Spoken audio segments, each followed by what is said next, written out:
Je suis entouré de Karine Lemallet, responsable de la programmation artistique du Cube, la directrice des programmes ici au Cube, et Antoine Schmitt, artiste programmeur.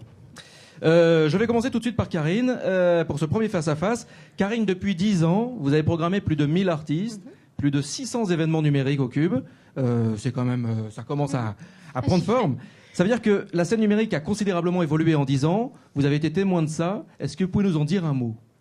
Alors, je vais être aussi assez rapide parce qu'il y aurait matière à dire pendant des heures. Mais je pense que l'une des choses, en tout cas, qui m'a le plus marqué en tout cas, ces 3-4 dernières années de façon assez forte, c'est le décloisonnement entre toutes justement les façons de travailler, les gens, les univers. C'est-à-dire que avant, quand je travaillais avec des gens qui étaient dans la musique, ils étaient assez cloisonnés dans leur secteur et ils se parlaient pas trop entre eux suivant leur spécialité. Que maintenant je travaille aussi bien avec des gens qui viennent de l'univers des sciences, qui vont travailler avec des gens qui viennent du cirque, de la vidéo, voilà. Il y a tout qui s'interpénètre de plus en plus. Alors on sait qu'il y a déjà eu des tests de fait, par exemple avec les Nine Evenings en 1966, où il y avait déjà Rauschenberg, John Cage qui avaient travaillé avec tous les physiciens, etc. et chercheurs des Bell téléphones. Et on sait que ça avait marché plus ou moins. Et on voit maintenant justement qu'il y a une vraie connivence entre tous les secteurs.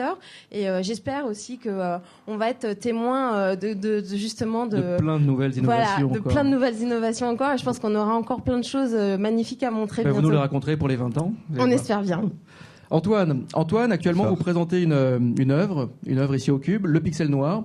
Le Pixel Noir fait directement référence au carré noir sur fond blanc de Malevich, il y a quasiment 100 ans. Ça veut dire que vous semblez interroger l'histoire de l'art programmé. Est-ce que vous pouvez, en quelques mots, nous parler de cette relation entre ces deux arts ? Oui, donc maintenant ce pixel noir, juste pour le décrire pour les gens qui ne le connaissent pas, c'est un tableau noir carré accroché au mur, et autour de ce tableau, un nuage de pixels projetés, programmés, tourne sur le mur et un peu partout, et sont attirés compulsivement par le tableau noir qui est au milieu, mais sans jamais pouvoir y rentrer, donc ils se cognent, ils se frottent, etc. Voilà, donc il y a une espèce de... Bon, d'un côté, c'est la prolongation de mon travail artistique sur le mouvement, sa cause, sa qualité, mais c'est aussi un clin d'œil sur les rapports entre l'art programmé et l'art contemporain traditionnel, on va dire.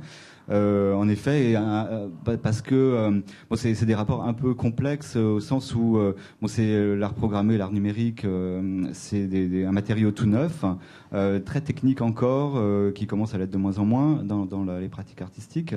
En fait, il n'a pas été absorbé par l'art contemporain encore. Il y a vraiment deux circuits parallèles qui jouent l'un avec l'autre, qui se regardent un peu. Il y a des passerelles quand même entre les... Quelques passerelles, mais de plus en plus. Mais bon, historiquement, c'est une espèce d'attraction comme ça, qui n'est jamais assouvie. Si vous voulez en savoir plus de toute manière sur Antoine Schmitt et sur le Pixel Noir, je vous invite à aller sur le site du Cube ou tout simplement à vous rendre au Cube, évidemment, c'est encore plus simple. Merci beaucoup. Karine, tu avais juste peut-être un petit mot à dire parce que tu vas devoir lister les 1000 artistes et les 600 événements. Voilà. Donc en fait, je vais garder tout le public jusqu'à demain matin. Non, en fait, je voulais juste faire un grand merci et saluer tous les artistes dont fait partie Antoine, et quelques artistes qui sont présents aujourd'hui, mais il y en a beaucoup à travers l'Europe et le monde qui sont malheureusement pas là, à qui je voudrais dire un grand merci, merci pour leur confiance, d'être venus au Cube, toutes les personnes avec qui on a fait des projets et à qui on a des projets en cours, et voilà. Et je compte sur eux, justement pour les 10 prochaines années à venir aussi. Et tous les prochains, voilà. Merci à tous ceux d'avant et merci à tous ceux d'après. Merci beaucoup. Alors maintenant, je vais vous proposer de faire la connaissance d'un artiste qui prend un malin plaisir à déconstruire ce qui est construit, à désarchitecturer l'architecture. C'est le projet Anarchitect Cube qui est porté par Olivier Ratti et c'est un sujet de Marc Ribaudot.